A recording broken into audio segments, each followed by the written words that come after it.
कभी गैरों से तो कभी अपनों से, हकीकत से तो कभी सपनों से। मुलाकात होती गई जिंदगी के सफर में इन सभी से, बस एक खुद से थोड़ा फासला रहा है। नमस्कार दोस्तों, हम बात कर रहे हैं रॉबर्ट ग्रीन द्वारा लिखित किताब the laws of human nature के बारे में और लुभाव के विषयों पर बेस्ट सेलर किताबें लिखी। और ये वाली किताब यानी the laws of human nature 2018 में प्रकाशित होकर आई थी और उसके लोकार्पण के पहले ही रॉबर्ट को एक बहुत बड़ा दिल का दौरा आया, जिससे उनके बाएं हाथ और पैर ने काम करना बंद कर दिया था।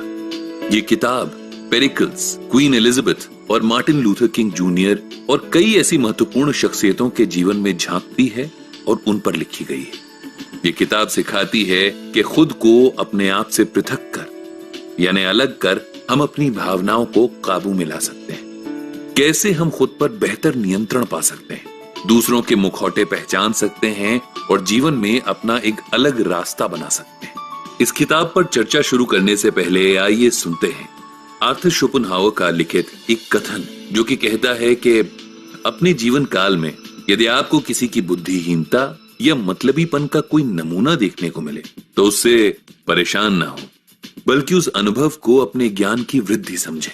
मानवता के चरित्र को समझने के इस सफर का एक पड़ाव समझें।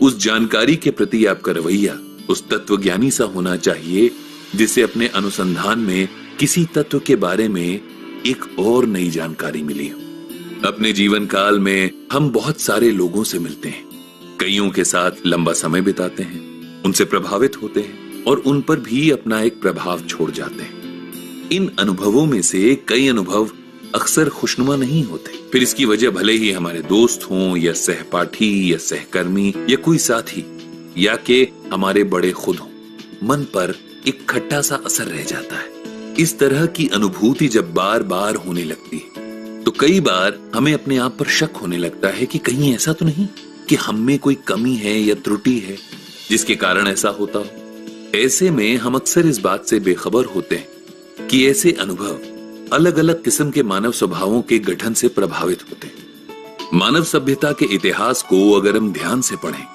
तो पाएंगे कि संचालन के विकास में बोलचाल की भाषा के आने से पहले हाव भाव और भावनाओं की अभिव्यक्ति से हमारे पूर्वज एक दूसरे को समझते थे। हर्ष, उल्लास, राग, द्वेष, क्रोध, घृणा, प्रेम इत्यादि ऐसी भावनाओं की अभिव्यक्ति से हमारे पूर्वजों ने मानव समाज की एक सूझबूझ बनाई, जो आज हमारे अंतर्मन को अंदरूनी समझ के रूप में विरासत में मिली है। पर इस सूझबूझ को हमेशा समझ पाना आसान नहीं होता। ना ही जीवन के प्रत्येक प्रसंग में हमारे पास इतनी सहूलियत होती है या इतना समय होता है कि हम ज्ञान के इस अथाह सागर का लाभ उठा सकें। इसी मुश्किल को आसान बनाने के लिए इस किताब को लिखा गया है। इस किताब के हर एक अध्याय में मानव स्वभाव के एक एक पहलू को एक नियम के रूप में समझाया गया है, जिस पर आने वाले भागों में विस्तार से चर्चा की जाएगी। इन नियमों के बारे में जानकर आपको बहुत सारी बातें पता लग पाएंगी, जैसे कि इन नियमों की समझ आपको एक शांत और सुशील स्वभाव का इंसान बनने में मदद करेगी। आप परोक्ष रूप से बाकी लोगों के व्यवहार का निरीक्षण कर पाएंगे। इससे आपको एक अद्भुत स्वतंत्रता का एहसास होगा और आप आम जिंदगी की चिकचिक से ऊपर उठ पाएंगे। ऐसा बहुत बार होता है कि लोग अपने स्वभाव पर दबे रूप से प्रकाश डालते हैं, पर हम उन इशारों को समझ नहीं पाते। इस किताब को पढ़कर आप उन इशारों को आसानी से समझ सकते हैं और इंसान पहचानने की प्रतिभा विकसित कर सकते हैं। जीवन के सफर में हमें कई बार लालची, चालाक और मतलबी लोग मिलते हैं। उनका प्रभाव इतना गहरा होता है कि दिमाग पर एक अमिट नकारात्मक छाप रह जाती है। इन नियमों को जानकर आप ऐसे लोगों से पहले से सचेत हो अपना रास्ता बदल सकते हैं या उनका अपने आप पर असर कम कर सकते हैं। ये नियम लोगों को प्रोत्साहित और प्रभावित करने में आपको सक्षम बनाते हैं, जिससे आपका जीवन काफी सरल बन जाता है। साथ ही साथ आपको यह भी समझ आएगा कि मानवीय स्वभाव कितना शक्तिशाली और प्रभावशाली होता है, जिससे आपको अपने अंदर की नकारात्मक शक्तियों पर भी विजय हासिल करने में आसानी होगी। इन नियमों के अध्ययन के बाद आप एक संवेदनशील इंसान बन सकते हैं, जिससे औरों के साथ आपका बंधन स्नेह और संतुष्टि में निपुण हो। अंततः ये नियम आपको अपनी ही दक्षता से रूबरू कराएंगे। इस कारण आपको अपने भीतर एक ऐसी महान शख्सियत नजर आएगी जिसे आप दुनिया के सामने उजागर करना चाहेंगे। एंटन चेखोव की माने तो इंसान में बेहतरी के लिए तब्दीली तभी आ पाएगी जब उसे आईना दिखाया जाएगा। तो दोस्तों, रॉबर्ट ग्रीन द्वारा लिखित the laws of human nature की प्रस्तुति में अभी यही था। उम्मीद है आपको इसे सुनकर मजा आया होगा।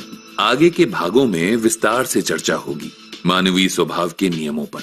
नीचे दिए गए कमेंट बॉक्स में हमें बताएं इस भाग को लेकर आपके विचारों के बारे में।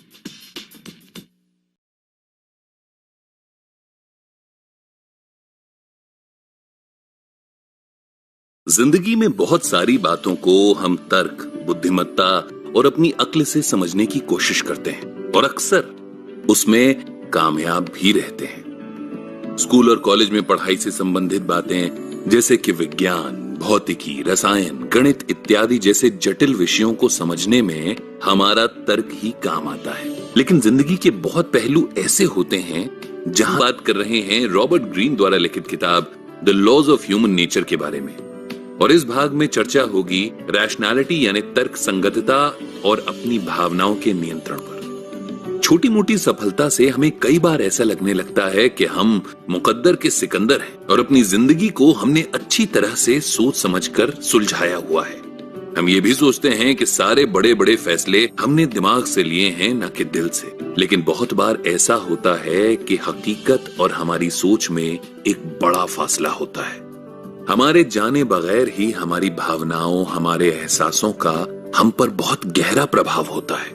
और कई बार तो ऐसा भी हो जाता है कि हमें पता ही नहीं चलता कि हमने कुछ फैसले कितने ज्यादा भावुकता भरे माहौल में लिए हैं। ऐसा इसलिए होता है क्योंकि हमारा अहम हमको ये देखने नहीं देता कि हम पर भावनाओं का कितना असर है।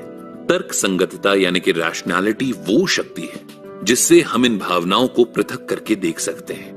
हड़बड़ाहट की जगह सोच समझकर फैसला ले सकते हैं। हम खुले मन से कोरी हकीकत को देखकर पहचान सकते हैं। इस शक्ति के उपयोग की आदत हमें डालनी चाहिए। आइए सुनते हैं इससे संबंधित एक किस्सा इतिहास के पन्नों से। बात है 432 बीसी की और कहानी है एथेंस और स्पार्टा के बीच दुश्मनी की। इन दोनों टापू वाले शहरों में पुश्तैनी दुश्मनी थी। जब स्पार्टा ने एथेंस पर हमला करने का फैसला किया तो उससे पहले स्पार्टा की सरकार ने एथेंस को शांतिपूर्वक समर्पण का विकल्प दिया। साथ ही शांति बनाए रखने की जो शर्तें थीं, वो भी एथेंस के लिए किसी अन्याय से कम नहीं थी। अब एथेंस के सामने दो ही रास्ते थे, या तो शांतिपूर्वक परोक्ष रूप से गुलामी को स्वीकार करो या स्पार्टा से लड़ो। दोनों ही सूरतों में एथेंस को नुकसान था। अगर वो शांति का रास्ता अपनाते तो धीरे धीरे उनकी संस्कृति, उनके समाज, उनके मूल्यों का पतन होता, जिससे एथेंस में दुख फैलता।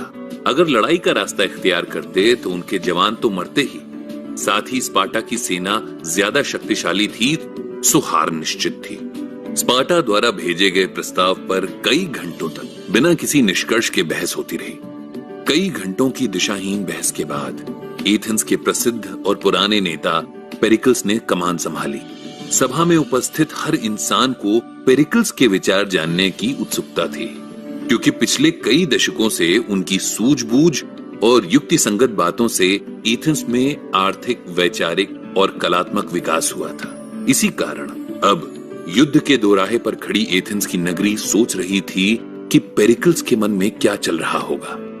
उनके मन में चल रहे दबे छुपे अनकहे विचारों को मानो किसी ने आवाज दे दी हो। पेरिकल्स ने कहा कि उन्हें पता है कि वो सारे के सारे युद्ध में जाने का फैसला जिस तत्परता से लेते हैं, उसी तत्परता के साथ युद्ध में भाग नहीं ले पाते। और साथ ही पेरिकल्स को स्पार्टा का रवैया भी पसंद नहीं था। इसीलिए उनके सामने दुविधा थी कि कैसे बिना लड़े युद्ध में जीत हासिल हो सके। इसके लिए उन्होंने सुझाव दिया एथेंस को बाहरी हमले से सुरक्षित करने का।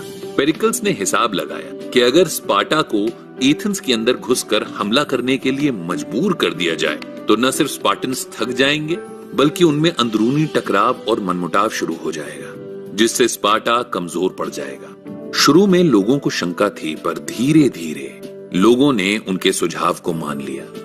कई वर्ष बीत गए छोटी मोटी झड़पों में। कोई बड़ा युद्ध नहीं हुआ, पर पेरिकल्स के अनुसार स्पार्टा का धैर्य भी नहीं टूटा। फिर एथेंस में एक भयानक हैजा फैला जिसने सारे समीकरण बदल कर रख दिए। एथेंस के लोग बीमार पड़ने लगे, पेरिकल्स भी। धीरे धीरे उनके राजनीतिक विरोधियों ने पेरिकल्स के खिलाफ अभियान चलाया और लोगों में दबी हुई युद्ध की भावना को गुहार लगाई। कुछ समय बाद पेरिकल्स की मृत्यु हो गई। एथेंस पर बुद्धिमत्ता और युक्ति संगत बातों की रही सही छाया भी हट गई। बचे हुए गुटों ने अपने अपने हिसाब से भावनात्मक फैसले लिए और अंत में एथेंस की न सिर्फ हार हुई बल्कि घोर अपमान भी हुआ और उनकी सरकार को भारी नुकसान भी उठाना पड़ा। इस कहानी से हमको ये सीखने को मिलता है कि हमारे व्यवहार, हमारे फैसलों और अंततः हमारे जीवन पर भावनाओं का बहुत गहरा असर होता है। हमें हमेशा ऐसा लगता है कि हमारे सारे फैसले तर्क के आधार पर लिए गए हैं, जबकि औरों के फैसले भावनात्मक तौर पर लिए गए हैं और इसीलिए हमारे फैसले सही हैं, औरों के नहीं। जबकि सच्चाई ये है कि हर एक इंसान के स्वभाव पर भावनाओं का बहुत ही गहरा, अप्रत्यक्ष और अचूक प्रभाव होता है। ये प्रकृति का नियम है। युक्ति संगति यानी कि रैशनैलिटी हमसे भावनाओं को नकारने के लिए नहीं कहती, बल्कि ये कहती है कि भावनाओं के अस्तित्व का मान रखा जाए, उनके प्रति संवेदनशील होना जरूरी है और साथ ही साथ जरूरी है उनको अपने नियंत्रण में रखना। अपनी भावनाओं से हम अलग हो सकते हैं, जुदा नहीं। इस बारीक फर्क को समझना बेहद जरूरी है। किसी को तर्कहीन बुलाना अपमानजनक हो सकता है। अक्सर जो लोग हमसे सहमत नहीं होते उन्हें हम तर्कहीन कह देते हैं, क्योंकि ऐसा करना आसान होता है। इसीलिए तर्क संगति और तर्कहीन के फर्क को समझना जरूरी है। आइए इसके लिए सुनते हैं कुछ उदाहरण। अगर किसी को कोई सहायक या प्रबंधक को काम पर रखना है तो एक तर्क संगति वाला इंसान सामने वाले की प्रतिभा और उसके कौशल के आधार पर फैसला लेगा। वहीं दूसरी तरफ एक तर्कहीन इंसान सामने वाले की खूबसूरती या उसके लुभाने के अंदाज के आधार पर या फिर अपनी किसी सहूलियत के आधार पर किसी कम प्रतिभा वाले इंसान को भी काम पर रख सकता है। हमारे पूरे जीवन पर बचपन का एक बहुत ही गहरा और अमिट असर होता है।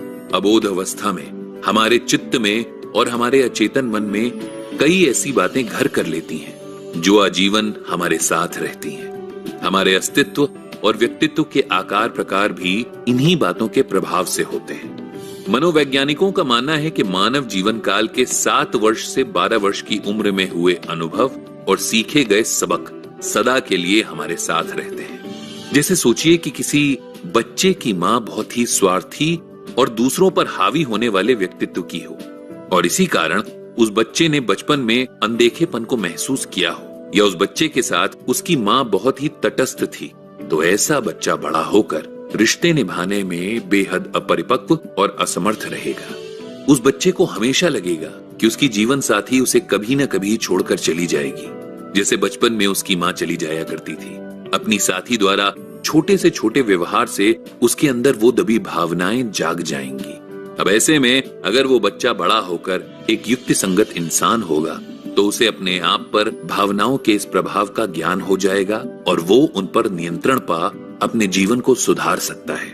इतिहास को पढ़कर इतना तो साफ हो जाता है कि मानव समाज पर युक्ति संगति का असर धूप छांव सा है, आता है जाता है। पेरिकल्स द्वारा स्थापित बुद्धिमत्ता के युग के बाद अंधविश्वास का एक युग आया। समय के चक्र सा ये चक्र भी निरंतर चलते रहता है। जैसे अर्थव्यवस्था में तेजी और मंदी के चक्र चलते रहते हैं, बिल्कुल वैसे इस चक्र से बचने के लिए रॉबर्ट ग्रीन ने कुछ आसान तरीके बताए हैं। जैसे कि पहला तरीका, अपने आप को भली भांति पहचाने। दूसरा तरीका, अपनी भावनाओं की जड़ें गहन चिंतन द्वारा पहचाने। तीसरा तरीका, हड़बड़ी में कोई भी प्रतिक्रिया देने से कतराएं। चौथा तरीका, लोगों की हकीकत को स्वीकार करें। पांचवा तरीका, सूझबूझ और भावनाओं से संतुलन बनाए रखें।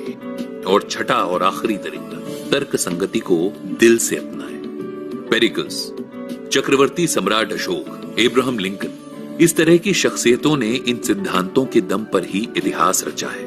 तो दोस्तों, इस भाग में यहीं तक। उम्मीद है आपको मजा आया होगा। अगले भाग में हम बात करेंगे संवेदनशीलता और स्वप्रेम पर। नीचे दिए गए कमेंट बॉक्स में हमें बताएं खुद की संवेदना मानव स्वभाव का एक अभिन्न अंग है। संवेदना की प्राकृतिक अनुभूति इंसान को इंसान से जोड़ती है। संवेदना के सटीक इस्तेमाल से हम अक्सर दूसरों के हाव भाव को समझ उनकी मनस्थिति का आकलन कर सकते हैं। इससे हम दूसरों को अनचाही चोट पहुंचाने से बच सकते हैं। सोचिए, अगर आपको ऐसा करने की ताकत मिल जाए तो आप कितने सारे मनमुटावों से अपने आप को और अपने आसपास के लोगों को बचा सकते हैं। क्या आप इसके बारे में जानना चाहेंगे? नमस्कार दोस्तों, हम बात कर रहे हैं रॉबर्ट ग्रीन द्वारा लिखित किताब the laws of human nature के बारे में, और इस भाग में हम बात करेंगे संवेदनशीलता और स्वप्रेम पर। जन्म से लेकर मृत्यु तक इंसान को दूसरे का ध्यान रखने की जरूरत होती है। एक अनकही अंदरूनी इच्छा होती है कि हर तरफ बस हमारी ही चर्चा हो। इस ध्यान की कमी से हम एक दूसरे से जुड़ नहीं पाते हैं, पर कभी कभी इसका उल्टा असर भी हो जाता है। ध्यान की ये चाहत शोहरत की भूख में बदल जाती है और इंसान उसी चक्कर में अपने होश खो बैठता है। कई ऐसी शख्सियतें होती हैं जिन्हें जरूरत से ज्यादा अपने आप से प्यार होता है। हर इंसान मूलभूत रूप से स्वार्थी तो होता ही है, पर ऐसी शख्सियतों के स्वार्थ की सीमा आसमान को पार कर सकती है। ऐसे लोगों को अपने अलावा कोई और नजर नहीं आता। दूसरे लोग इंसान नहीं बल्कि इन लोगों के इरादों को पूरा करने का एक जरिया मात्र होते हैं, जिनका इस्तेमाल करने में ऐसे लोगों की पलक तक नहीं झपकती। अंग्रेजी भाषा में ऐसे लोगों को नार्सिसिस्ट कहते हैं, जो कि ग्रीक लोक कथा से उठाया गया है। इस लोक कथा में नार्सिसस नाम का एक राजकुमार था जो किसी से भी प्रेम करने में असमर्थ था। एक दिन पानी में अपना ही प्रतिबिंब देख उसे अपने आप से प्यार हो गया। उसकी मृत्यु के बाद वो नार्सिसस नाम के एक फूल में परिवर्तित हो गया, और वहीं से नाम पड़ा ऐसे लोगों का जो बहुत ज्यादा स्वकेंद्रित होते हैं, जिन्हें अपने अलावा और कोई नहीं दिखता। इंसान के दूसरों से मिलने वाले ध्यान की एक सीमा होती है। अपने आसपास के लोग, भाई बहन, यार दोस्त, परिजन, इन सब से इसी ध्यान को लेकर प्रतिस्पर्धा होती रहती है। ऐसे में नार्सिसिस्ट लोग दुविधा में फंस जाते हैं। उन्हें अपना असली चेहरा दिखाना नहीं होता है और दूसरों की परवाह करनी नहीं होती, पर ये दोनों विपरीत परिस्थितियां हो जाती हैं, जिससे नार्सिसिस्ट लोगों को दूसरों की परवाह करने का ढोंग रचना पड़ता है। इस ढोंग के कारण लोगों में उत्पन्न होती है आपसी राजनीति। ये राजनीति शासकीय नहीं होती बल्कि सामाजिक और सभ्यता से जुड़ी होती है, जैसे कि पारिवारिक राजनीति, ऑफिस में राजनीति, दोस्तों में आपसी रिश्ते में राजनीति वगैरह वगैरह। इस तरह के लोगों से बहुत सतर्क रहना पड़ता है, क्योंकि ऐसे लोग बेझिझक और निस्संदेह आपका इस्तेमाल करेंगे ही अपने मतलब के लिए, और मतलब निकलते ही दूध में पड़ी मक्खी की तरह आपको निकाल फेंकेंगे। नार्सिसिस्ट लोगों में एक खास बात होती है। ऊपरी सतह पर ये लोग बहुत लुभावने होते हैं, यानी कि चार्मिंग। उनमें एक अद्वितीय प्रतिभा और अद्भुत कौशल होता है कि वो आपको अपनी तरफ आकर्षित कर सके। ऐसे लोग शुरू शुरू में आपको बहुत ही महत्वपूर्ण महसूस कराएंगे। वो आपको एहसास दिलाएंगे कि आप उनके लिए कितने मायने रखते हैं। किसी का ध्यान पाने की आपकी अंदरूनी इच्छा को वो अच्छी तरह से पूरा करेंगे। ऐसा तब होगा जब तक उनको आपसे काम है, या उनके किसी मकसद को पूरा करने में आप सीढ़ी की तरह इस्तेमाल हो सकते हैं। इसी तरह के एक इंसान की जिंदगी में एक झलक डालते हैं। दोस्तों, हम बात कर रहे हैं भूतपूर्व सोवियत यूनियन के शासक जोसेफ स्टालिन की, जिनका जन्म 1879 में हुआ था और मृत्यु 1953 में। स्टालिन इतिहास में एक सामूहिक हत्यारे और राक्षस की तरह दर्ज हैं, पर क्या वो जन्म से ऐसे ही थे? स्टालिन की जवानी के दिनों के बारे में बात करें तो वो एक बहुत ही जिंदा दिल, दिलचस्प और हंसमुख इंसान थे। किसी को भी अपनी बातों से लुभा लेना, मोहित कर लेना, मानो उनके बाएं हाथ का खेल था। मिलनसार प्रवृत्ति के स्टालिन को लोग पसंद करने लगे। रूस के इतिहास में चर्चित रूस की क्रांति से जुड़े क्रांतिकारियों को स्टालिन ने बहुत ही महत्व दिया। उन्हें 7वें आसमान पर बिठाया। उन्हें एहसास दिलाया कि वो अब स्टालिन के साथ एक अटूट बंधन से जुड़े हुए हैं। रूसी क्रांति की बागडोर स्टालिन के हाथ में आ चुकी थी। उनके शालीन व्यक्तित्व के कारण वो क्रांतिकारियों में काफी प्रसिद्ध थे, लेकिन धीरे धीरे सच्चाई सामने आने लगी। उनके स्वभाव की अंदरूनी परतें खुलने लगीं, जैसे प्याज के छिलके हटने लगते हैं। इस परिवर्तन का मुख्य कारण 2 घटनाएं थीं, जो 1932 और 1934 में घटी। 1932 में स्टालिन की पत्नी ने आत्महत्या कर ली और 1934 में उनको तख्त से हटाने का षड्यंत्र रचा गया। स्टालिन के विश्वासी और करीबी दोस्त थे सेर्गेई किरोव। किरोव एक बहुत ही ईमानदार, जुझारू और कर्मठ नेता थे। साथ ही वो स्टालिन के प्रति बहुत वफादार भी थे। 1934 में रूसी अधिकारियों ने किरोव के सामने प्रस्ताव रखा स्टालिन को गद्दी से हटाने का। इसके पीछे कारण था स्टालिन की किसान विरोधी नीतियां, लेकिन किरोव ने इस तख्ता पलट योजना की जानकारी स्टालिन को दे दी। किरोव को बाद में समझ आया, लेकिन ये उनके जीवन की सबसे बड़ी और सबसे महंगी गलती थी।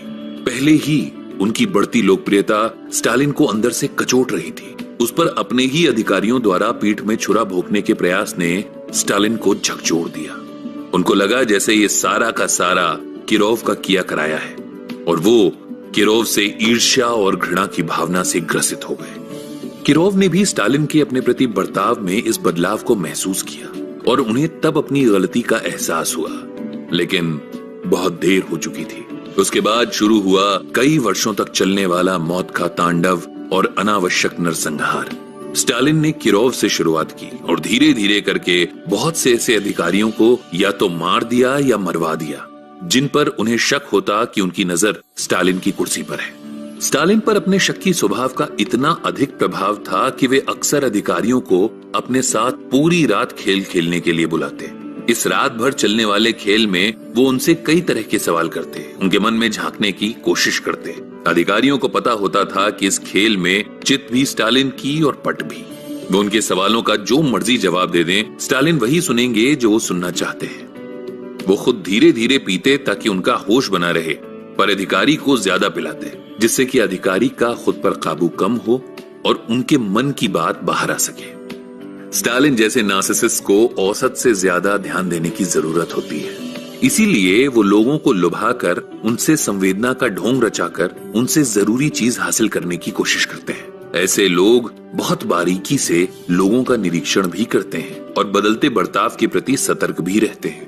अपनी ध्यान की अमिट भूख को मिटाने के लिए ये लोग सामाजिक और राजनीतिक स्तर पर शक्ति के पीछे भागते हैं और उस शक्ति, उस रुतबे, उस ओहदे और उस रसूख को संभाल कर रखने के लिए किसी भी हद तक जा सकते हैं। ऐसे लोग किसी से सच्चा प्रेम या सच्ची संवेदना नहीं रखते। ये लोग किसी को अपने करीब ना आने देते हैं और ना ही खुद किसी के करीब जाते हैं। ऐसी शख्सियतों की जड़ें बचपन में मिलेंगी। स्टालिन के पिता बचपन में उनको बेरहमी से पीटते थे और उनकी माँ से भी उन्हें न कोई खास स्नेह, न वात्सल्य, कुछ भी नहीं मिला। अगर मिली तो बस बेरुखी। इसीलिए उन्होंने बस एक ही तरीका सीखा, लोगों को इस्तेमाल कर अपना काम निकालने का और उस प्रक्रिया में किसी भी हद तक जाने का। संवेदना और नार्सिसिज्म यानी कि घोर स्वार्थ एक ही सिक्के के दो पहलू हैं। इन दोनों को अलग करने वाली जो रेखा है वो है इंसानी सूझबूझ और विवेक। विवेक से हम न सिर्फ दूसरों के अपने प्रति हानिकारक इरादों और व्यवहार को पहचान कर सतर्क हो सकते हैं, बल्कि इस बात का भी ध्यान रख सकते हैं कि हमसे तो कहीं जाने अनजाने किसी का नुकसान नहीं हो रहा, और यदि ऐसा हो भी गया तो स्थिति को सुधारा कैसे जाए। संवेदना हमें दक्ष बनाती है, न सिर्फ दूसरों के दर्द को समझने में, बल्कि जिंदगी हमें दूसरों की परिस्थिति, तथ्य, परिपेक्ष और दृष्टिकोण को देखने की प्रतिभा भी प्रदान करती है।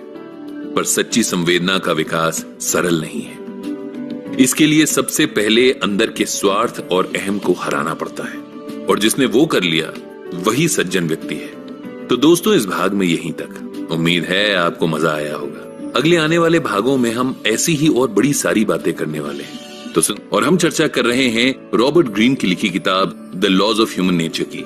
इस भाग में जिस गुण के बारे में हम बात करने जा रहे हैं वो है संवाद, यानी संचार, और जिसे हम कम्युनिकेशन भी कहते हैं। वैसे तो हम इंसानों के अंदर एक बड़ी अद्भुत शक्ति है जिसे हम कहते हैं भाषा और उसकी समझ। लेकिन क्या आपने कभी इस भाषा के परे सामने वाले के अंदर झांकने की कोशिश की है? जवाब अक्सर ना में ही आता है, या फिर ये सुना जाता है कि हमें तो इसकी जरूरत ही नहीं लगती। पर सच तो ये है कि अगर हम अपने अलावा आसपास के माहौल, उसमें रह रहे लोगों की सच्चाई जानना चाहते हैं, उनके मन में चल रही बातों को जान पाते हैं, तो इससे बहुत सारी कठिनाइयां दूर हो सकती हैं। हम सब जो कहते हैं वो अधिकतर हम कहना नहीं चाहते, और जो कहना चाहते हैं वो नीरस है। इस बात को एक कहानी से समझने की कोशिश करते हैं। जिसके नायक का नाम है मिल्टन एरिक्सन। ये एक जानी मानी शख्सियत हैं जिन्होंने हिप्नोथेरेपी और साइकोलॉजी में बहुत नाम कमाया। अगर आप सोच रहे हैं कि ये सब उनकी शिक्षा का नतीजा है, तो आपको बता दूं कि इसके पीछे उनके अपने जीवन का संघर्ष और उनकी खुद की इच्छा शक्ति है। साल 1999 में 17 वर्षीय एरिक्सन को पोलियो ने बिस्तर पर लिटा दिया। खेलने कूदने की उम्र में एक ऐसी बीमारी होना किसी के लिए भी सबसे बड़ी निराशा की बात होती है। डॉक्टरों के मुंह से तो एरिक्सन ने अपने मरने की बात तक सुन ली थी। उनकी मां तो फिर भी इससे बाहर नहीं आ पा रही थी, लेकिन एरिक्सन ने अपनी इच्छा शक्ति से खुद को मृत्यु से बचा लिया। जंग लंबी थी, लेकिन एरिक्सन ने अपनी कमजोरी को अपनी ताकत और जीवन का लक्ष्य बनाया। उन्होंने इस बीमारी में कुछ समय तक अपने चलने फिरने की शक्ति खो दी थी। वो इस हद तक पैरालिसिस का शिकार थे कि ना तो उनके हाथ पैरों में जान थी और ना ही उनकी गर्दन, मुंह या होंठ हिल सकते थे। वो सिर्फ अपनी आंखों के इशारों से ही बात करते।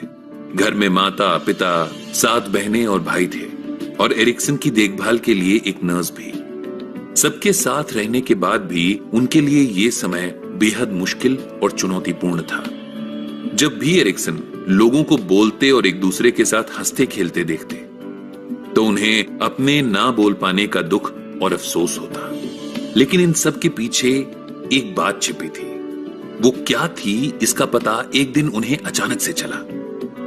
जब उन्होंने अपनी बहनों को आपस में बात करते सुना, एक बहन के जवाब देने के तरीके से उन्हें यह समझ आया कि जब भी वो हंसकर हाँ में जवाब दे रही थी, तब उसके पीछे उनकी ना छुपी थी। एरिक्सन को यह पहली बार लगा कि लोग जो बोलते हैं और जो कुछ वो नहीं बोल पाते, वो भी उनके हाव भाव, बैठने और खड़े होने के तरीके से आप समझ सकते हैं। इसके बाद उन्हें ये काम करने में मजा आने लगा। वो हर छोटी बड़ी बात को इसी नजरिए से देखने की कोशिश करते कि कैसे लोगों के शब्द और उनकी भावनाएं या मन का हाल कुछ और हो सकता है। वो इस हद तक इस विषय को समझने लगे थे कि अपनी बहनों की बातों में सामान्य तौर पर ना दिखने वाले फर्क को भी पहचान लेते। इसका फायदा भी था और नुकसान भी, क्योंकि एरिक्सन ये जान चुके थे कि उनके आसपास आने पर उनकी बहनें और परिवारजन असहज महसूस करने लगते। इसके बाद जब एरिक्सन ने खुद पर ध्यान देना शुरू किया, तब उन्होंने अपने ना चल पाने की इस चुनौती का सामना करने की जिद पकड़ ली। उन्होंने अपने दिमाग की शक्ति को इस तरह से इस्तेमाल करना शुरू किया कि वो अकेले में अपने पैरों में पहले की तरह सेंसेशन महसूस करने की कोशिश करते। जब उनकी नर्स उनके पैरों की मसाज करती, तब वो फिर से वही जोर महसूस करने का प्रयास करते। धीरे धीरे वो चलने की कोशिश भी करने लगे, और जब उन्हें अपने दिमाग और शरीर के तालमेल का ज्ञान होने लगा, तब वो उसी तरह से अपने दिमाग को चलाने की भी कोशिश करते। कुछ वक्त लगा, पर आखिरकार वो अपने पैरों पर खड़े हो ही गए।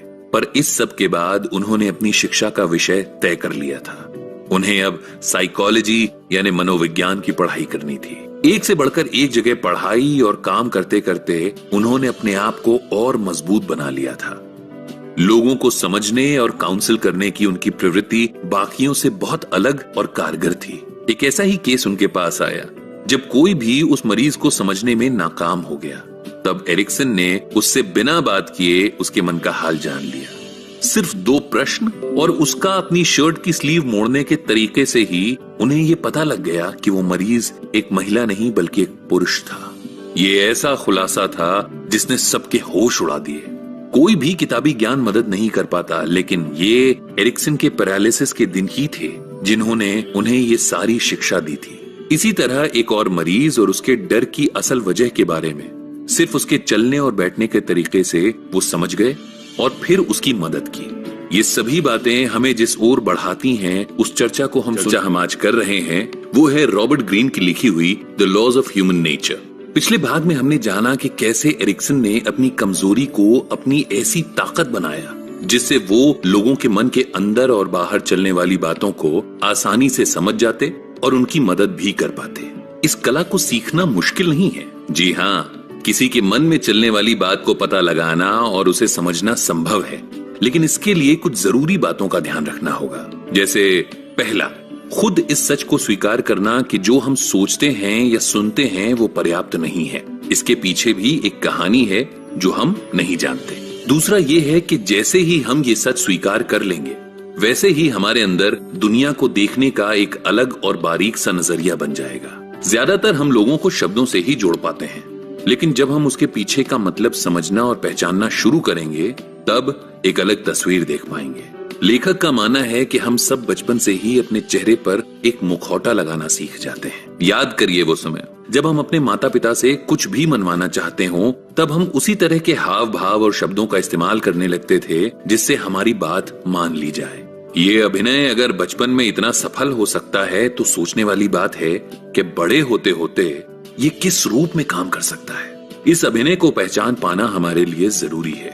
ठीक उसी तरह अगर हम खुद कहीं बाहर जाते हैं और किसी ऐसी परिस्थिति में होते हैं तो वहां खुद को कैसे पेश कर सकते हैं ये जानना भी जरूरी है। लेखक का मानना है कि हम सब शेक्सपियर की प्रसिद्ध कहावत के अनुसार जीवन रूपी रंगमंच पर अपना अपना किरदार निभाते हैं। इसके वैसे तो अलग अलग मतलब निकलते हैं, लेकिन लेखक को लगता है कि जैसे हम स्थिति और लोगों के अनुसार अपना व्यवहार बदलते हैं, ये कहावत शायद उसी ओर इशारा भी करती है। ओथेलो नाम के नाटक में खलनायक दिखाए जाने वाले पात्र ने यही समझाया कि भले ही उसके शब्द एक नायक जैसे थे, पर उसकी नीयत कभी भी अच्छी नहीं थी। जिसका मतलब सिर्फ ये है कि शब्दों में जो अनकहा है वो हम कई बार सुन या समझ नहीं पाते। और अगर आप ये कहना चाहते हैं कि आप कभी ऐसा नहीं करते, तो एक छोटा सा काम है जिसे आप खुद करके देख सकते हैं। जब भी अपने से किसी बड़े, किसी छोटे और किसी दोस्त से बात कर रहे हों तो अपने शब्द और हाव भाव पर ध्यान दीजिएगा। एक ही बात तीनों से करने में भी आपकी भाषा और हाव भाव बदले हुए दिखेंगे। हम में से कितने लोग ये कहते हैं कि ये गुण सबके पास नहीं होता, या एरिक्सन जैसे लोगों के पास कोई खास ताकत होती है, शक्ति होती है। पर सच ये है कि हम सब के अंदर ये ताकत छिपी है। उम्र के साथ हम बस इसे इस्तेमाल करना और इसे लोगों को समझना बंद कर देते हैं। जरूरी ये है कि हम पहले खुद को दूसरों की जगह रखकर सोचें, किसी नतीजे पर ना पहुंचें, सिर्फ ऑब्जर्व करें और नॉन वर्बल यानी अनकही बातों को महत्व दें। लेखक के अनुसार हम बचपन में जब ना समझ माने जाते हैं तब हमारे अंदर एक ऐसा गुण होता है जिससे हम लोगों की चाल, हाव भाव, भाषा और आवाज से उनके बारे में सब कुछ बता सकते हैं। पर अफसोस ये गुण 5 साल की उम्र के बाद गायब हो जाता है। और वजह वही है कि हम खुद में इतना खो जाते हैं कि लोगों की बातों से ही संतुष्ट हो जाते हैं। लेकिन किसी भी सही काम को करने का कोई वक्त गलत नहीं हो सकता।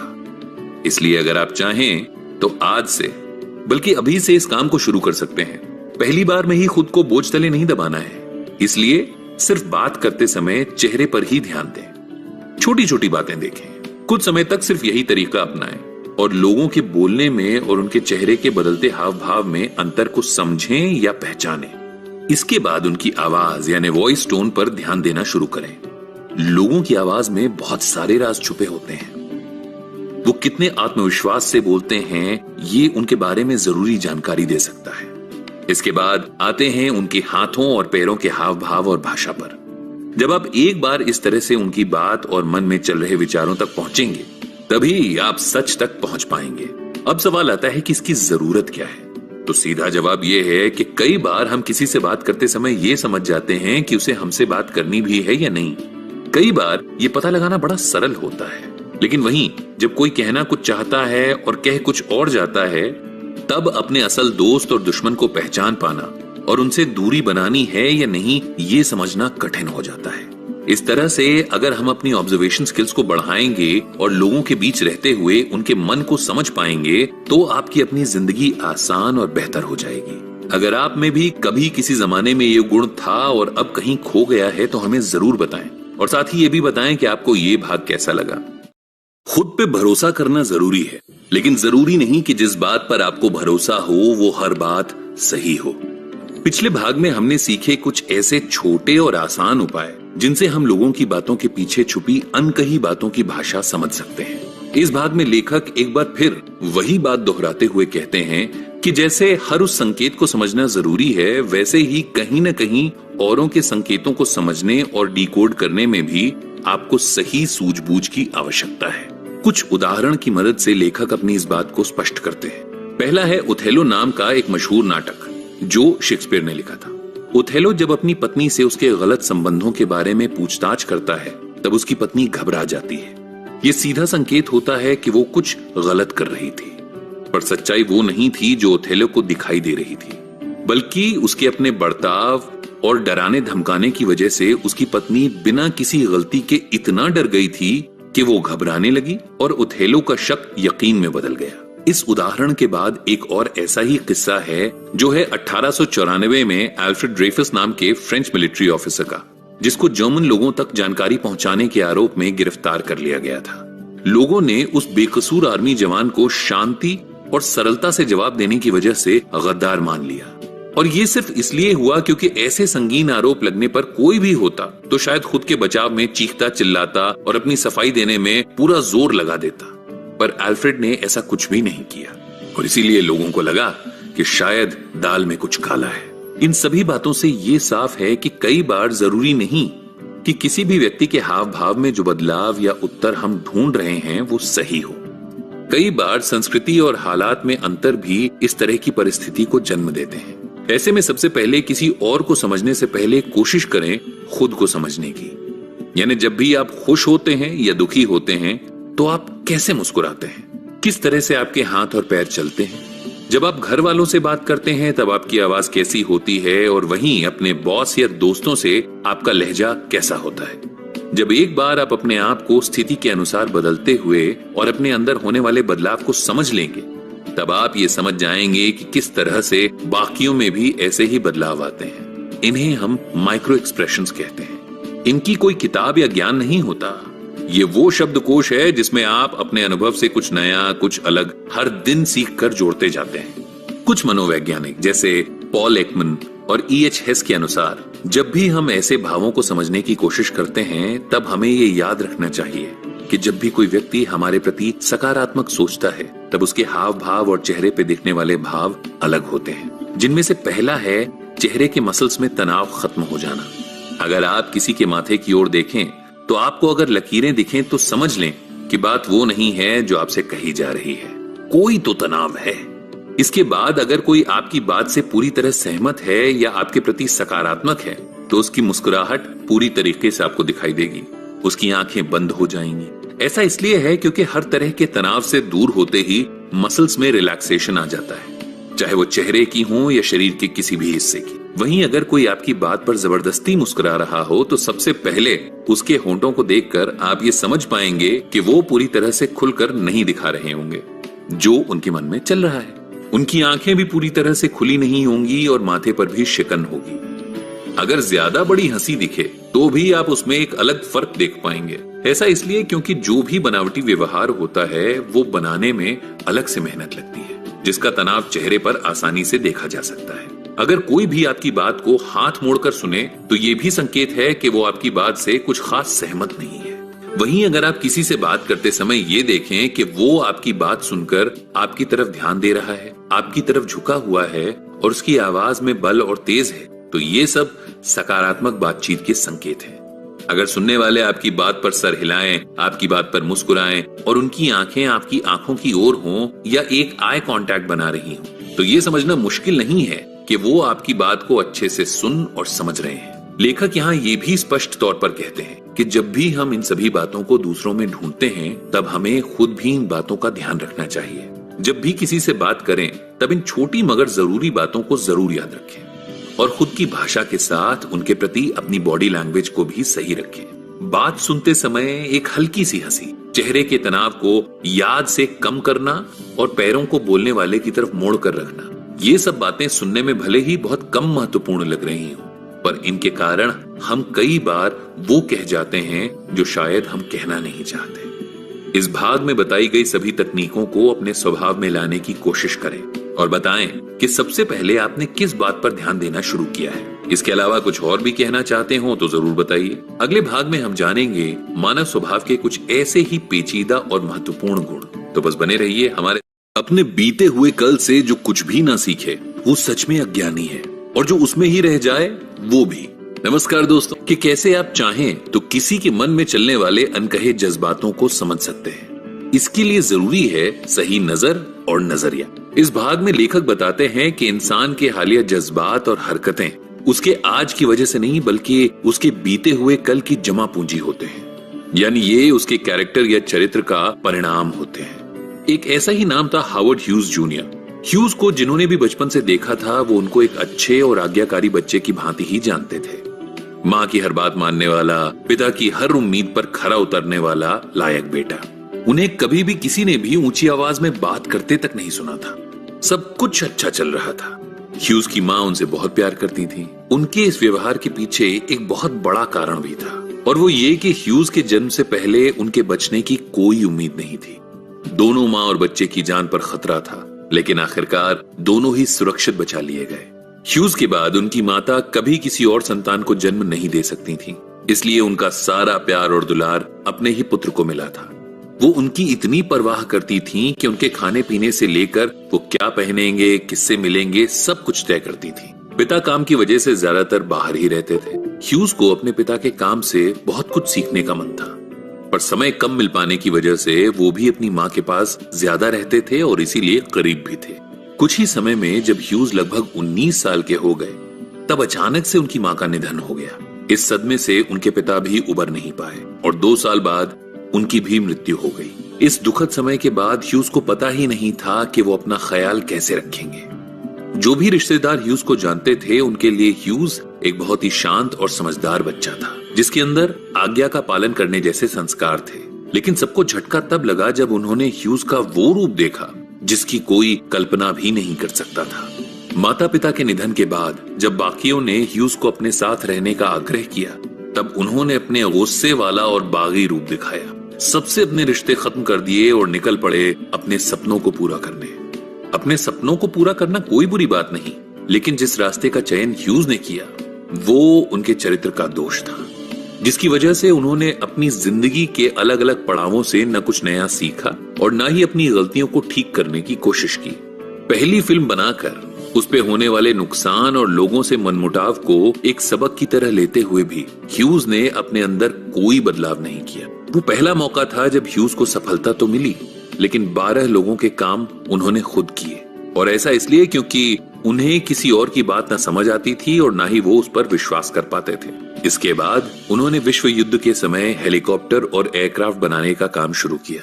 देश की सेना ने उन पर भरोसा किया, लेकिन अपने स्वभाव और अविश्वास के कारण एक बार फिर सब कुछ अधूरा रह गया, और जो भी कॉन्ट्रैक्ट मिले वो सब समय से पूरे ना हो पाने की वजह से अधूरे रह गए। इस बात से एक बार फिर सबक ना लेने की वजह से ह्यूज को 2 और बड़े नुकसान हुए। ये नुकसान हर बार इसलिए होते क्योंकि दिक्कत उनके काम में नहीं बल्कि उनके स्वभाव और चरित्र में थी। किसी को भी काम पर रखने के बाद वो जिम्मेदारी को बांटना नहीं जानते थे। एक छोटी सी बात का निर्णय भी कोई और नहीं ले सकता था, जिस वजह से काम करने वाले और काम दोनों ही बीच में रुक जाते और सब ठप हो जाता। इस वजह से जब आखिरी बार उन्होंने फिर काम को अंजाम देने की कोशिश की, तब मुंह के बल गिरे और फिर अपने जीवन के आखिरी समय में अकेले रह गए और नतीजतन नशे की गोलियों का सेवन करने लगे। ये समस्या सिर्फ उनके काम को ही नहीं बल्कि उनके निजी जीवन को भी प्रभावित करती है। जब भी वो किसी से प्रेम संबंध में पड़े, तब उस पर भी विश्वास करने में बहुत कठिनाई आने लगती और वो उसके पीछे प्राइवेट डिटेक्टिव लगवाकर जासूसी तक करते। इन सब कारणों की वजह से उनके जीवन में न कोई उम्मीद थी, न ही प्यार, सम्मान और भरोसा तो बहुत दूर की बात थी। अब सवाल ये आता है कि आखिर जिस बच्चे में इतने अच्छे संस्कार दिखाई देते हों, जो हमेशा सबको सम्मान देता था, उसमें इतने बुरे और बड़े बदलाव क्यों और कैसे आ गए थे? उसका चरित्र ऐसा क्यों हो गया था? और ऐसा क्या सच में हुआ था या वो हमेशा से ही ऐसा था? इन सभी सवालों के जवाब पर आने से पहले हम बात करेंगे उन हालातों के बारे में जिनकी वजह से ह्यूज का बचपन और बाकी का जीवन प्रभावित हुआ। न सिर्फ उनकी सोच बल्कि उनका चरित्र एक नकारात्मक दिशा में मुड़ गया। अगर आप भी इस किस्से को सुनकर किसी निष्कर्ष पर पहुंचे हैं तो कमेंट सेक्शन में बता सकते हैं। बाकी अगले भाग में हम जानेंगे ऐसे ही कुछ और चरित्र से जुड़े महत्वपूर्ण जवाब और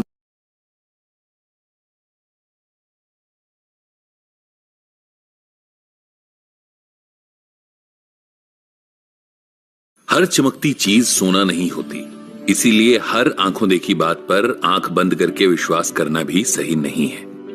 नमस्कार दोस्तों, पिछले भाग में हमने जाना कि कैसे एक इंसान का चरित्र उसकी मानसिकता और स्वभाव को प्रभावित करता है।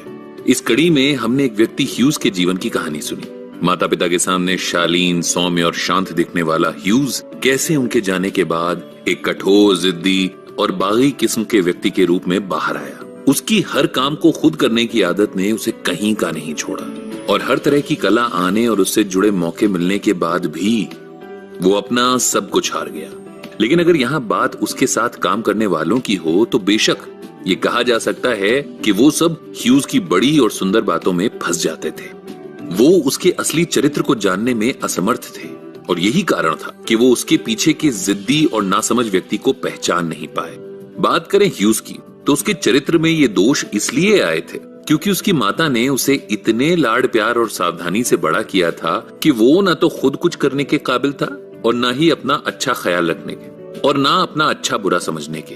उसके पिता के अटूट विश्वास और उम्मीदों पर खरा उतरने की कोशिश में वो खुद को उसी तरह से पेश करता जैसे उसके माता पिता उसे देखना चाहते और यही कारण था कि उनके जाते ही उसने अपने अंदर की इच्छाओं को सामने रखना शुरू कर दिया। लेकिन अपनी सीखी आदतों और माँ के लाड़ प्यार की वजह से उसके अंदर की कमजोरियां और दूसरों पर भरोसा ना कर पाने की आदत उसे डुबाती रही। इन सभी बातों की वजह से उसका चरित्र एक ऐसे सांचे में ढल गया जिससे उसे सिर्फ नुकसान ही हुआ। लोग उसकी चमक दमक और आकर्षित करने वाली बातों के पीछे छुपे उसके मन को नहीं पढ़ पाए और परिणाम उनको भी भुगतना पड़ा। अब लेखक ऐसे लोगों के बारे में बताते हैं जिनके कुछ अलग प्रकार हैं, जिनको हम किसी भी तरह से टॉक्सिक कैरेक्टर कह सकते हैं। इनमें पहले आते हैं हाइपर परफेक्शनिस्ट, जिनके हर काम को देखकर लोग शुरुआत में तो आकर्षित होते हैं। उनके काम करने का तरीका सबसे अलग और पेचीदा होता है, लेकिन धीरे धीरे उनका हाल ह्यूज जैसा हो जाता है। यानी ये समझना मुश्किल नहीं है कि वो अपने किसी भी काम को करने में शुरुआती समय में सफल होते हैं, लेकिन उसके बाद उनका नीचे गिरना तय होता है। इसके बाद आते हैं दूसरे तरह के लोग, जिन्हें हम रिलेंटलेस रिबेल्स कहते हैं। यानी वो लोग जो किसी भी शासन को नहीं मानते, उनके लिए बागी सोच सबसे महत्वपूर्ण है। इन लोगों को देखकर किसी को भी ये लग सकता है कि इनका जीवन बहुत अच्छा है और युवाओं में इनके प्रति एक अलग सा सम्मान का भाव रहता है। लेकिन समय के साथ इनके अंदर की जिद सबको परेशान करने लगती है। सच ये है कि सोच में भी एक अलग तरह का शासन ही है, जिसके चलते वो अपने सामने किसी को भी सही नहीं समझ सकते। ऐसे में इन लोगों से दोस्ती भी और दुश्मनी भी भारी पड़ सकती है। इसके बाद आते हैं तीसरी श्रेणी के लोग, जिन्हें हम पर्सनलाइजर भी कहते हैं, जिनमें एक बात साफ दिखाई देती है कि ये लोग हर बात को अपने ऊपर लेकर उससे अपने आप को दुखी कर लेते हैं। हर कही और अनकही बात का सीधा संबंध खुद से जोड़कर न वो खुद खुश रहते हैं और न ही दूसरों को खुश रहने देते हैं। इन लोगों में हर बात को दिल से लगाकर बैठने की आदत होती है और आखिर में सारा दोष ये दूसरों पर थोप देते हैं। ये चरित्र इसलिए ऐसा तैयार होता है क्योंकि ये लोग बचपन से ही अपने माता पिता और परिवार से जिस तरह के प्यार और परवाह की उम्मीद करते हैं वो शायद उन्हें नहीं मिलता। इसके बाद इनकी यही उम्मीद सभी से होने लगती है और जो भी दूसरों से ही उम्मीद करते हैं वो खुद कुछ भी कर पाने में समर्थ नहीं होते हैं। किसी भी इंसान का हर किसी से एक जैसे स्वभाव की उम्मीद रखना ठीक नहीं है। ऐसे लोग पहले तो बहुत अच्छे और मस्त मौला नजर आते हैं, लेकिन इसके बाद इनका ये चेहरा उतर जाता है। इसके बाद आते हैं द ड्रामा मैग्नेट। ये उस प्रजाति के लोग हैं जिनको लोगों का ध्यान आकर्षित करने के लिए एक ही उपाय दिखाई देता है और वो है ड्रामा। यानी इन्हें हर छोटी बड़ी बात को बढ़ा चढ़ाकर बोलने की आदत होती है और इनका चरित्र बचपन में हुई बातों की वजह से ऐसा बन जाता है। अक्सर माता पिता का ध्यान अपनी ओर खींचने के लिए इनको ऐसी ही हरकतें करनी पड़ती थीं, जिसकी वजह से इनके अंदर ये भाव प्रबल हो जाता है कि उनको हर किसी से ऐसे ही अपनी बात मनवानी होगी। इसके बाद आते हैं बिग टॉकर्स पर। ये वो बड़बोले हैं जिनको सुनकर आप खुशी से फूले नहीं समाते, लेकिन असलियत में इनके शब्द बड़े होते हैं पर काम उस अनुसार नहीं होते। इसलिए काम की जगह पर ऐसे लोगों को खुद से दूर रखना चाहिए। ये अक्सर आपके काम को और निजी जीवन को बुरी तरह प्रभावित करते हैं। अधिकतर काम पूरे न हो पाने पर ये दूसरों को दोषी मान लेते हैं और सबकी गलती बताकर खुद बचने का प्रयास करते हैं। इस तरह से कुछ और भी जरूरी कैरेक्टर ट्रेट्स हैं जिन पर बात होगी अगले भाग में, लेकिन उससे पहले आप इनमें से किस प्रजाति से मिल चुके हैं ये हमें बताना बिल्कुल मत भूलिएगा और आपका अनुभव कैसा रहा वो भी बताइएगा हमारे कमेंट सेक्शन में। तो कहते हैं एक गंदी मछली पूरे तालाब को खराब कर सकती है। ऐसे में अपने तालाब में उस गंदी मछली को ढूंढकर उससे दूर रहना एक बड़ा काम है। भाग में आपने सुना कि कुछ टॉक्सिक कैरेक्टर ट्रेट्स इंसान को इतना खराब कर देते हैं कि वो खुद के साथ साथ बाकियों की जिंदगी पर भी भारी पड़ने लगता है। इस कड़ी में हम बात करेंगे और जानेंगे कुछ ऐसे ही टॉक्सिक ट्रेट्स के बारे में। इसमें एक प्रकार है सेक्सुअलाइजर। ये वो लोग होते हैं जिनके अंदर हवस इस तरह होती है कि वो निजी जीवन से लेकर काम की जगह तक हर किसी के साथ एक ऐसा शारीरिक संबंध बनाना चाहते हैं जो सिर्फ उनकी मर्जी से चले।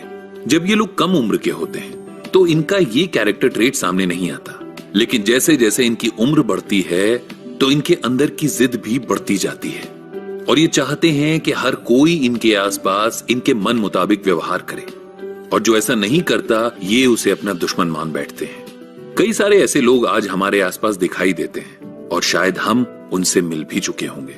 इन लोगों के इस चरित्र का कारण अगर समझने की कोशिश की जाए तो बस इतना दिखाई देता है कि अपने बचपन में माता पिता के व्यवहार में उन्हें इस तरह की झलकियां जरूर दिखाई दी होंगी, जिसकी वजह से खुद को इस तरह से साबित करने और प्यार पाने का बस एक यही तरीका वो जानते हैं। इसके बाद आते हैं पैम्पर्ड प्रिंसेस या प्रिंस। ये वो प्रकार है जिसके लोग खुद के आगे किसी और चीज या किसी और इंसान का महत्व नहीं समझते। पहले तो इनका स्वभाव आपको एक बच्चे की तरह निश्चल लगेगा, लेकिन कुछ ही समय में इनकी जिद और अपने अलावा सबसे सहानुभूतिहीनता की ये सोच आपको परेशान करने लगेगी। इन लोगों के इस चरित्र निर्माण के पीछे भी बचपन में मिलने वाला जरूरत से ज्यादा प्यार और दुलार होता है, और ये तब होता है जब माता पिता अपने बच्चों को न कुछ करने देते हैं न उन्हें अपना अच्छा बुरा समझना सिखाते हैं। ऐसे में ये होना तो स्वाभाविक है। इन लोगों को हमेशा खुश रखना बहुत मुश्किल है, और अगर आप ऐसा कुछ कर भी लें तब भी आप अपने साथ गलत ही करते हैं, क्योंकि कोई भी किसी को हमेशा खुश रख सके ये संभव नहीं है। इसलिए जितने भी लोग इस तरह की आदतों को बढ़ावा देते हैं वो खुद को बिना वजह परेशानी में डालते हैं। अगला प्रकार है प्लीजर का, यानी वो लोग जिन्हें हमेशा अपने दूसरों के लिए अच्छा बोलते और सोचते हुए देखा होगा। हम इंसान अच्छे या बुरे हो सकते हैं, लेकिन हर परिस्थिति में सिर्फ अच्छा देखने और करने वाले थोड़ा शक पैदा करते हैं। इस प्रजाति पर लेखक यही कहते हैं कि इन लोगों में पैसिव अग्रेशन होता है, लेकिन बचपन से अपने परिवार और माता पिता के डर की वजह से ये अच्छे और खुश रहने का मुखौटा लगाकर घूमते हैं।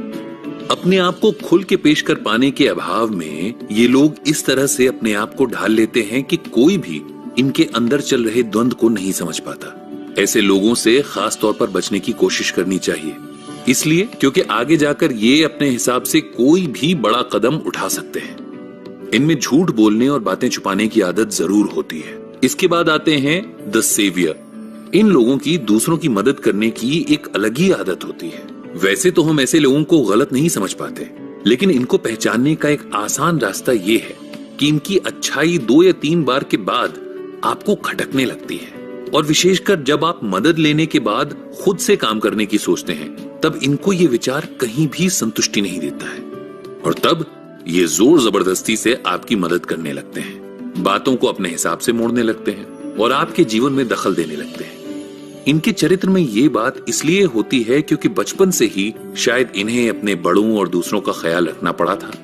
कई बार परिवार की किसी परेशानी के चलते इन्हें खुद बड़ा होना पड़ता है। औरों की मदद करते हुए इनकी ऐसी आदत बन जाती है, और फिर बिना मदद किए इनको कभी आराम नहीं मिलता। वैसे तो दूसरों की मदद करना अच्छी बात है, लेकिन उनके मना करने के बाद भी अपनी जिद पर अड़े रहना ये ठीक नहीं है।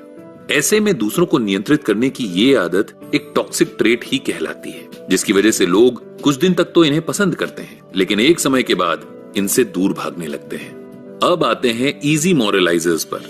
ये वो लोग होते हैं जिनमें सही गलत का बड़ा ज्ञान होता है। उनके लिए कुछ बातें एकदम सही और कुछ एकदम गलत होती हैं, लेकिन कहीं न कहीं मन में उस गलत को देखकर उस रास्ते पर चलने की अदृश्य लालसा भी होती है। ये लोग भले ही दूसरों को हर बात के लिए सही या गलत का पाठ पढ़ाते रहें, लेकिन मौका मिलने पर सबसे पहले अपने उसूलों का साथ छोड़कर ऐसे ही लोग चल पड़ते हैं। ऐसे लोग दुनिया के सामने अपने आप को सही और बाकियों को गलत साबित करने में पूरी जिंदगी बिता देते हैं। शुरुआत के कुछ दिन तक तो आपको इनसे प्रेरणा मिलती रहेगी, आपको ऐसा महसूस होगा, लेकिन ज्यादा दिन तक इनका ये भ्रमजाल कायम नहीं रह पाता। इनके बचपन में होने वाले हादसों और माता पिता के कड़े शासन की वजह से अक्सर इनमें इस तरह की प्रवृत्ति पैदा हो जाती है, लेकिन इनसे जितना दूर रहा जाए उतना ही सबके लिए अच्छा होता है, क्योंकि जिनके मन में सही गलत की अपनी अलग परिभाषा हो वो किसी को कुछ भी कह सकते हैं और तनाव में डाल सकते हैं। तो ये तो थी नकारात्मक चरित्रों की निशानियां। जिनसे आपको कोसों दूर रहना है। लेकिन इस सिक्के के दूसरे पहलू पर बात करेंगे अगले भाग में।